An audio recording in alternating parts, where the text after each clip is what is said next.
Hello everyone.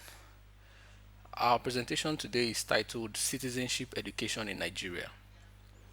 Our our objective in this presentation is to talk about the role of citizens, their functions, their rights, and why exactly is it important for us to talk about citizenship? What is the importance of citizenship education? All right, these are the things we're going to be trying to discuss in this presentation. Now, of course, every human being is a citizen of a state. It could be a Nigerian citizen, it could be an American citizen, it could be a Ghanaian citizen, it could be a Senegalese citizen. So everybody is attached to a state. That's the point we're making. All right, every individual is attached to a state or two states, as the case may be.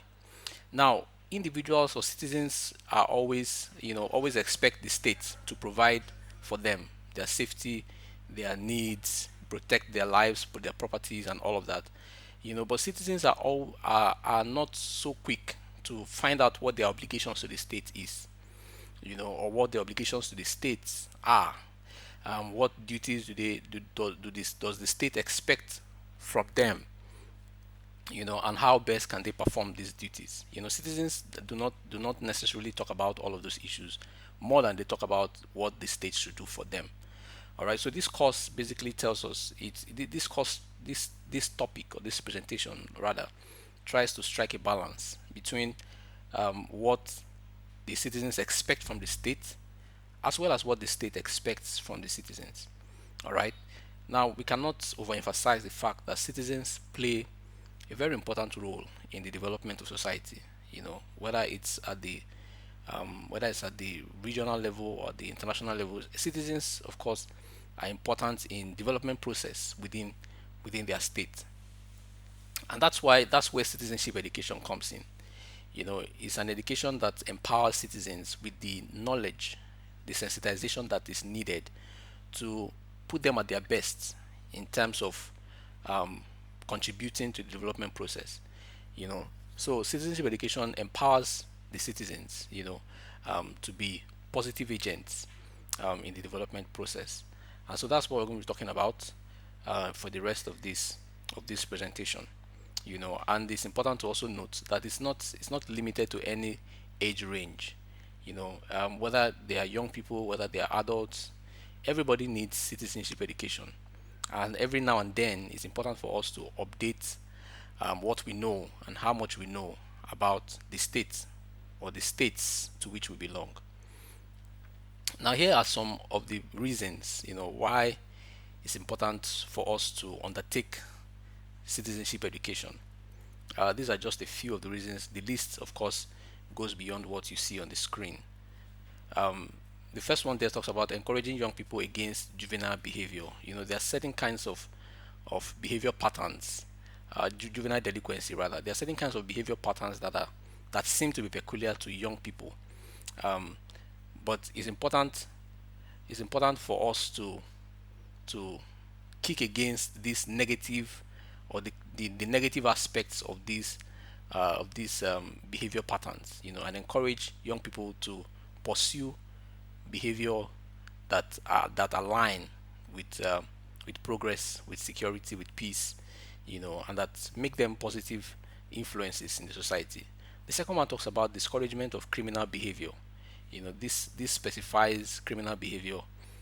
Criminal behavior, might be one aspect of juvenile delinquency, but juvenile delinquency extends, beyond just criminal behavior. There are other types of behavior that constitutes juvenile delinquency. All right. So drug, sex, child trafficking, and all of these kinds of criminal activities. Young people are discouraged against this. Some examples of juvenile delinquency, just so that we're clear, include dishonesty, perhaps, truancy, um, um, um, you know, certain kinds of corruption, that manifests at the grassroots. Perhaps at the family, being disobedient, being rebellious. Those are examples of juvenile delinquency traits or manifestations, of juvenile delinquency. All right. Citizenship education also helps to highlight the values of hard work and diligence. Why is it important for us to work hard, to be diligent? All right. What are the consequences of being dishonest, of embezzling funds, and some of these other things, using public um, office or public materials for private gain. All right. Emphasize the need to desist from corrupt practices. Emphasize the importance of compliance to national as well as local laws.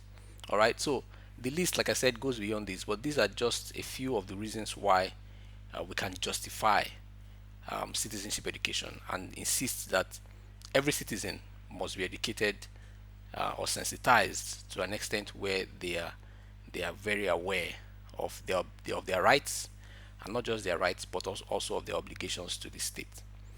Now, there are certain fundamentals of citizenship education in Nigeria, certain things that citizenship education in Nigeria must not leave out. All right, and those are highlighted here. The first one is political objectives. A good citizen of Nigeria should understand what Nigeria's political objectives are, you know, or what is the motto of the Nigerian state. And of course, that motto is found in the coat of arms. There are four of them: unity, faith, peace, and progress. These are the political objectives of Nigeria. So Nigeria intends that there should be unity, you know, that there should be faith. The people should have faith in the state. The people should be able to trust, be confident in the state. There should be peace. People should go to bed at night and sleep without sleeping with one eye open. And people should be able to progress, whether individually or as a collective. There should be progress. People should be able to make plans and accomplish those plans. So those are some of the political objectives, or those are the political objectives of Nigeria. All right: unity, faith, peace, and progress. And of course, you can find those in this section 15 of the Nigerian Constitution. Uh, it also says that Nigerians should be taught to ignore violence, discrimination against over origin, over sex. These are aspects of the promotion of unity, of peace, progress. Once we don't allocate resources, once we don't make decisions based on origin, based on religion or ethnicity, then it means that we can thrive. There can be peace. People are satisfied, and we can progress. All right. The second fundamental is a national identity.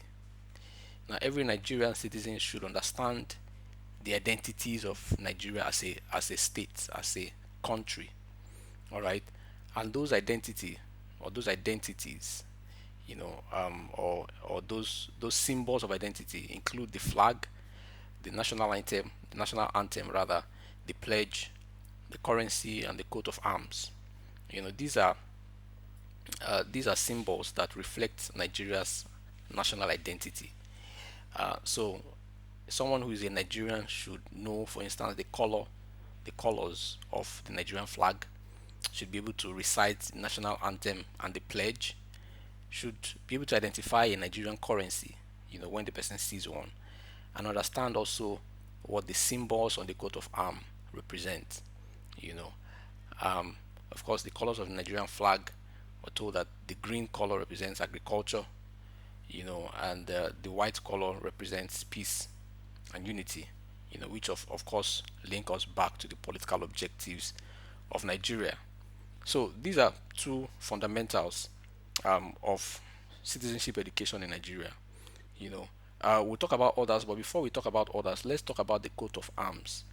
The coat of arms is the symbol that you see with the two white horses leaning on a shield and the red eagle at the top. All right, so let's see what these symbols mean. Of course, many of you already are aware, but citizenship education emphasizes that we should, or requires that these things be emphasized, every now and then, so that everyone is fully aware of what they entail. So the black shield, which the two horses are leaning on, represent the good and fertile land of Nigeria.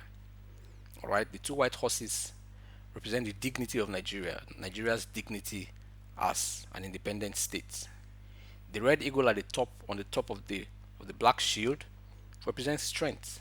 Nigeria as a very strong nation, um, being able to come out of, you know, several years of colonial rule, 30 months of civil war, and still thriving despite all odds. The the white symbol, like a Y on the coat of arm, the white symbol of a Y that you see on the coat of arm represents the Niger and Benue rivers of Nigeria, which are the two major rivers of Nigeria. All right.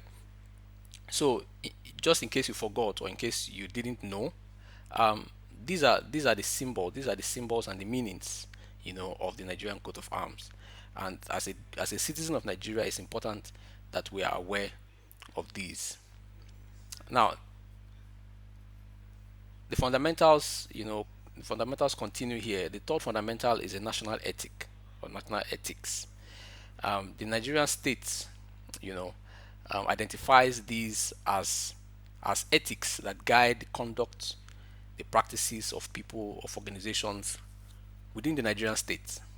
It's expected that individuals are disciplined, that organizations are disciplined in their budget, in their practice, in their implementation of program, in their planning, that there's discipline, that there's integrity, that there's dignity of labor, that people are not um, robbing Peter to pay Paul or trying to shortchange the system. It's expected that there should be social justice. Individuals should be confident that they will get from society what they deserve. There should be tolerance of religion. People should be able to worship what or who they want to worship, without any fear of oppression. There should be self-reliance, all right, and patriotism. These are some of the ethics of the Nigerian state, and you find those in section 24. Um, the interesting thing is that all of these fundamentals are entrenched in the constitution, so you can always find them in the constitution of the Nigerian state. Of course, educational objectives are another fundamental. It's another fundamental, of the Nigerians of citizenship education in Nigeria. The Nigerian state um, um, proposes, or intends to achieve the following objectives in terms of education. It's intended that there should be equal and adequate educational opportunity for at all levels, at primary level or secondary level, tertiary level. There should be equal opportunity, you know, and of course, we also want to eradicate illiteracy. Illiteracy, as it has been said, is a disease, right? And it is able to lead to underdevelopment, at a very to a very large extent. So one of the educational objectives of Nigeria is to reduce the extent of illiteracy in the Nigerian state and ensure that people are educated, are enlightened, are empowered by knowledge. All right, and how would that be achieved? By compulsory free um, universal primary education, free university education, and of course free adult education as well. One might wonder whether these are achieved or these are being achieved in Nigeria.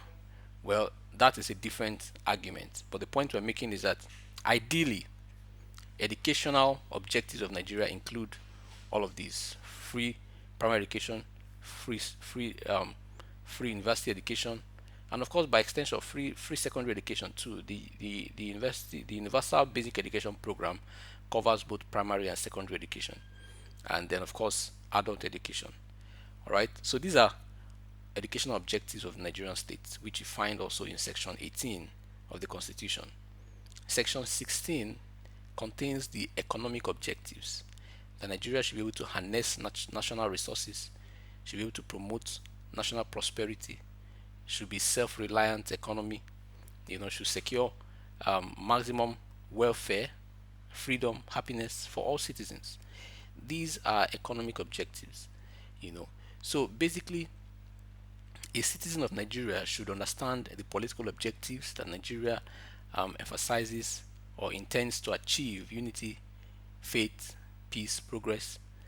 Should be able to understand that um, the the national ethics of Nigeria include discipline, include integrity, include dignity of labor, social justice, religious tolerance, the educational objectives, are all these. The national identity, the flag, the coat of arms, the currency, and all of that, national anthem and pledge.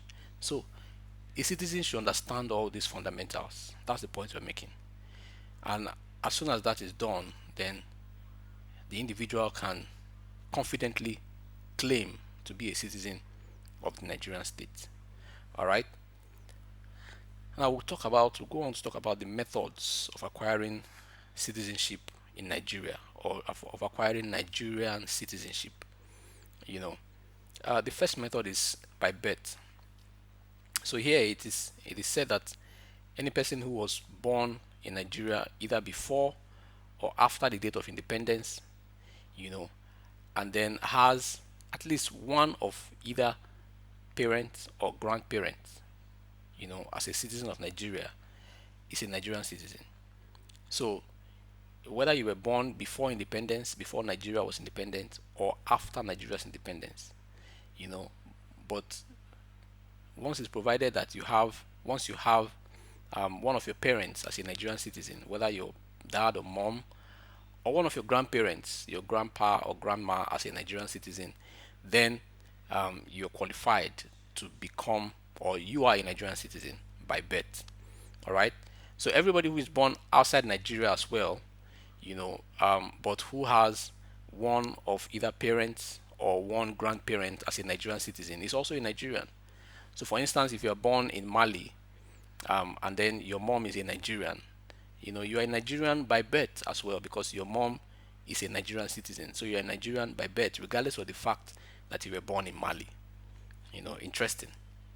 So basically, the point is that if somebody is born outside of Nigeria and the person doesn't have a Nigerian parent, then it means that such a person cannot be a Nigerian citizen.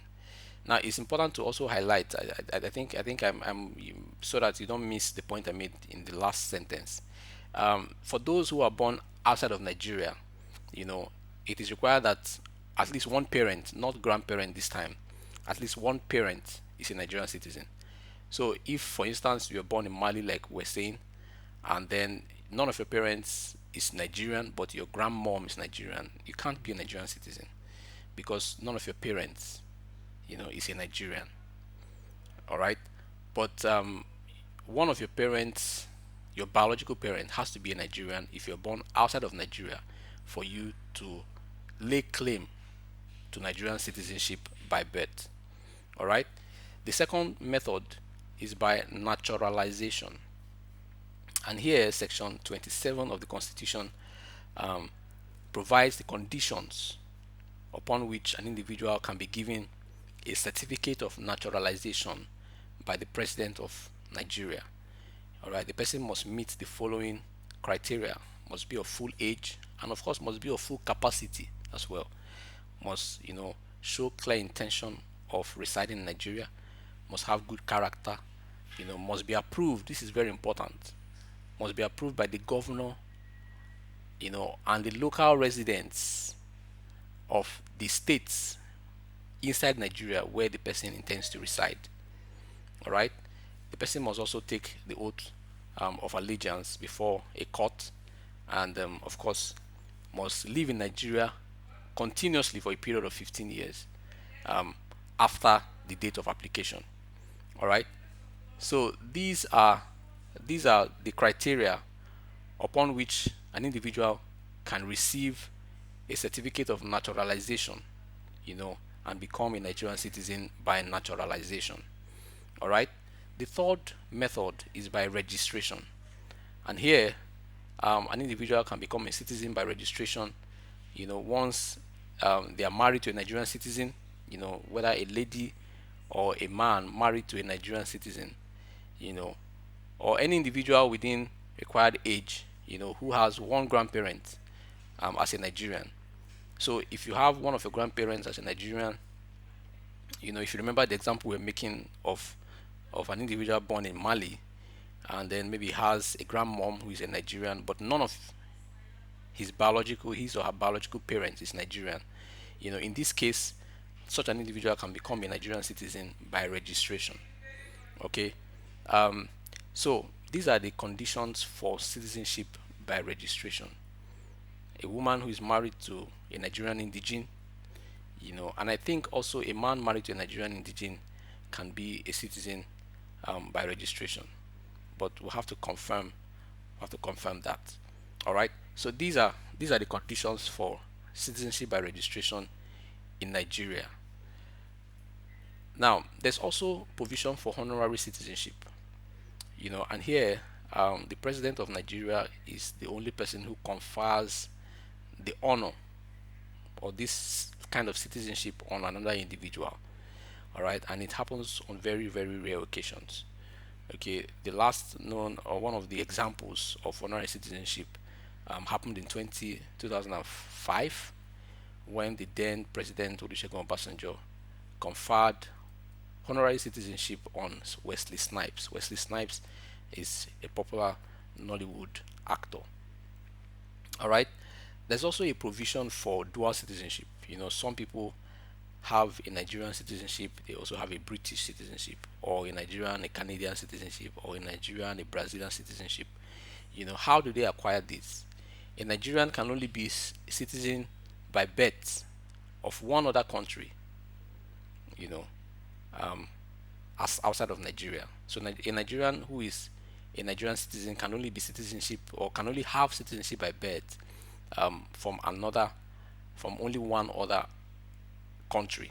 And of course, you cannot be a citizen by birth from more than two countries at the same time. Okay.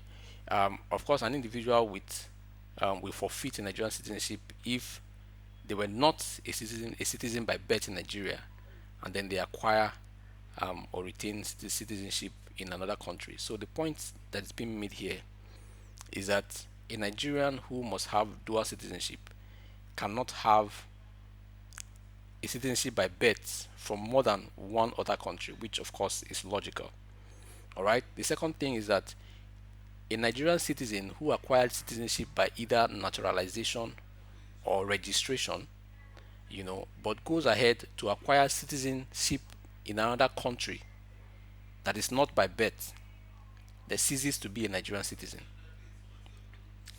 So, for instance, if an individual becomes a citizen by marriage in Nigeria or by registration, you know, and then the person goes to Kenya and takes up a Kenyan citizenship by naturalization, such a person forfeits his or her Nigerian citizenship by registration because the person has gone on to take citizenship from another country which is not, citizenship by birth, and of course doesn't have citizenship by birth in Nigeria. So if you look at all of these methods, you will see that it's not quite easy to become a Nigerian citizen. It's not very easy to become a Nigerian citizen, and it's important that Nigerian citizens appreciate, to a large extent, the privilege that they have of being citizens of Nigeria. All right. Here we'll talk about the rights and duties of citizens. And this table illustrates those two very very important information. The duties of citizens are expected to respect the constitution and of course other um, symbols of national identity, the flag anthem, and constituted authority as well. They're also expected to enhance the power, the good name, the prestige of Nigeria. So they're not expected to go um, commit crime in another country bearing, Nigerian citizenship, or be involved in some negative behavior or activity in the name of Nigeria. That is not the duty of a good citizen. They should respect, the rights of other citizens as well and dignity. They should make positive contributions. Every citizen has a moral obligation to contribute positively to the development of his or her state. They should assist agencies in maintaining law and order. And this is a very, very important, a very important duty. So many citizens in other climes um, are very very quick to help out the law enforcement officers in reporting a crime, in identifying criminals. But many Nigerian citizens seem to shy away from that, perhaps understandably because of the um, systemic corruption, perhaps, and inefficiency of the institution. Perhaps that also has been responsible for this. But ideally, a citizen is obliged or is obligated, to assist law enforcement officers in maintaining law and order, to declare honest income, you know, to appropriate agency, obey court summons as either witness or as plaintiff, and vote and be voted for during elections. So that is also a right, or that's also a duty, sorry, you know, of a citizen. You should go out on election day and cast your vote. If you feel qualified for an office, you should contest. All right, but all of these have not been very implemented or very efficiently carried out by citizens, and the reasons for that, of course, we can argue further. The rights of a citizen, which in most cases are universal, you know, with the Universal Declaration of Human Rights of 1947 or 48, human rights have been summarized into right to life, dignity of the human person, personal liberty. People should be able to do what they want to do, say what they want to say, live the way they want to live their lives without any kind of interference from outside. But of course, once that liberty begins to interfere in the freedom of others, then it should be checked. All right. Right to fair hearing. People should be given a fair hearing opportunity to tell their own side of the story. People should be able to have a family, raise a family, have a private life. People should should be entitled to their privacy. All right. People should have freedom to think the way they want to think, freedom to, freedom of conscience to believe what they want to believe, religion, worship what they want to worship or who they want to worship. All right. The press should be free as well. People should be free to express themselves. Even if they are in the minority, they should have their say. All right, which is a very key ingredient of a democracy. All right, people should be able to assemble peacefully and voluntarily join organizations or associations when they feel like. Freedom of movement. In Nigeria, of course, people are free to move from one part of the country, from the north to the southwest to the east, without any restrictions.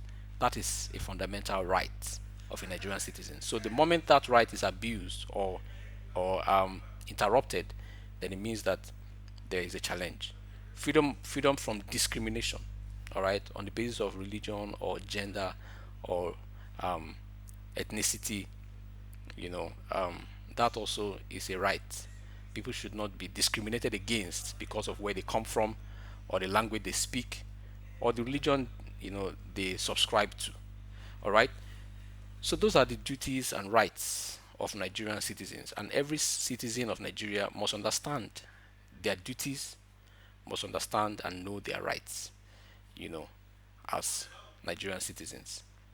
The channels with which we can disseminate citizenship education, of course, these are similar to the agents of socialization, because citizenship education entails a large extent of political socialization. So there's the family, there's the school, there's the church, there's the mass media also is involved, and then peer group or peer pressure, peer, pairs basically. Of course, the family is regarded as the first unit of society, and so parents are expected to begin from there, from the family, to educate their children about their rights, about their duties as Nigerian citizens, and how to be positive influences in society. In the school curriculum as well, there should be some provision for citizenship education, which is, of course, why you're taking this course, Elements of Government. The educational curriculum should have that provision where individuals are are are told, are taught what their duties are, what their rights are, and how they can contribute better in society. Religious organizations too, should promote and talk about these things in church gatherings, in mosque, in mosque prayer time, and whatever other religious congregations. There should be provision for promoting positive citizenship behavior. The mass media, of course, we cannot overemphasize the role of the mass media in almost every aspect of our lives, including citizenship education.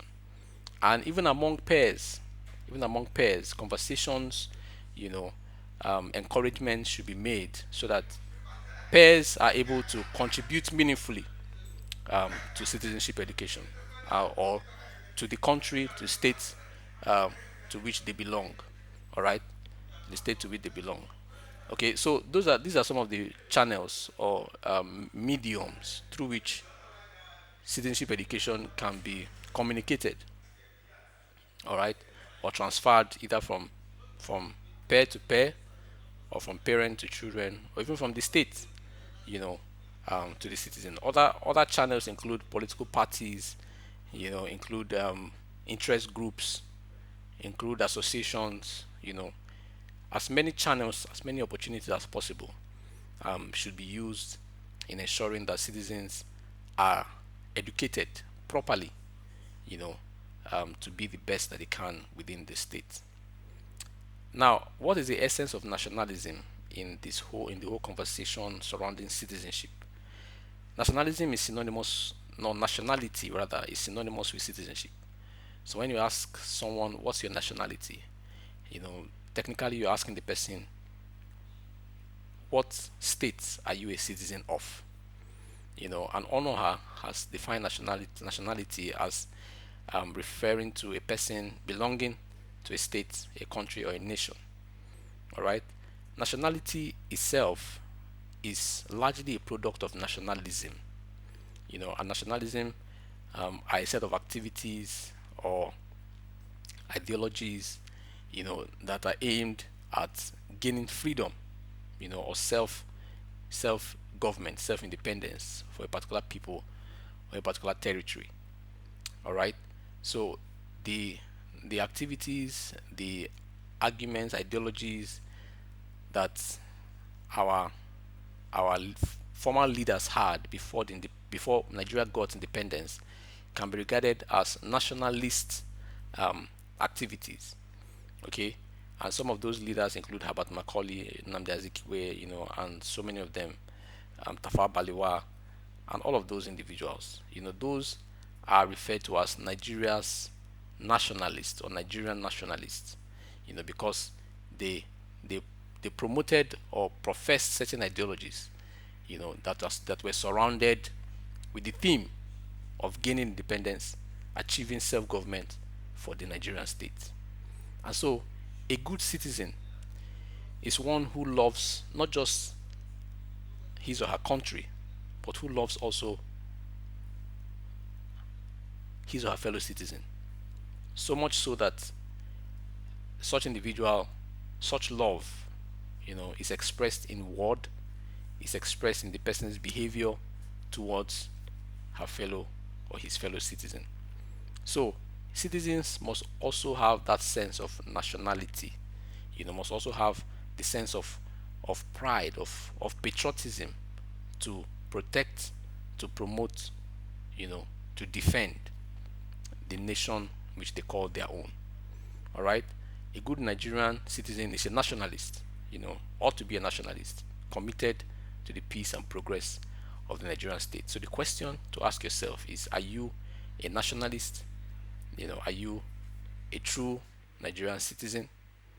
All right. So that is the end of this presentation. Just in way of concluding, we have said that citizenship education is very, very important because it helps, to prepare the citizens to be productive, responsible participants in national development projects. All right, we've talked about some of the fundamentals of citizenship education.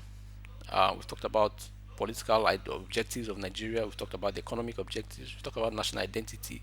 the national ethics, and all of those very important aspects of citizenship education in Nigeria. We've talked about the methods of acquiring citizenship by birth, by naturalization, by registration as well. The conditions upon which an individual can retain a dual citizenship. All right, it has to be by birth, and of course, the condition also for honorary citizenship. We've talked about the medium or the channels for um, for promoting or communicating citizenship education. You know, through schools, through the family, through the church, through peer group, through the media. We've also talked about the rights and the duties of a Nigerian citizen, and how important it is for citizens to understand these duties, these rights.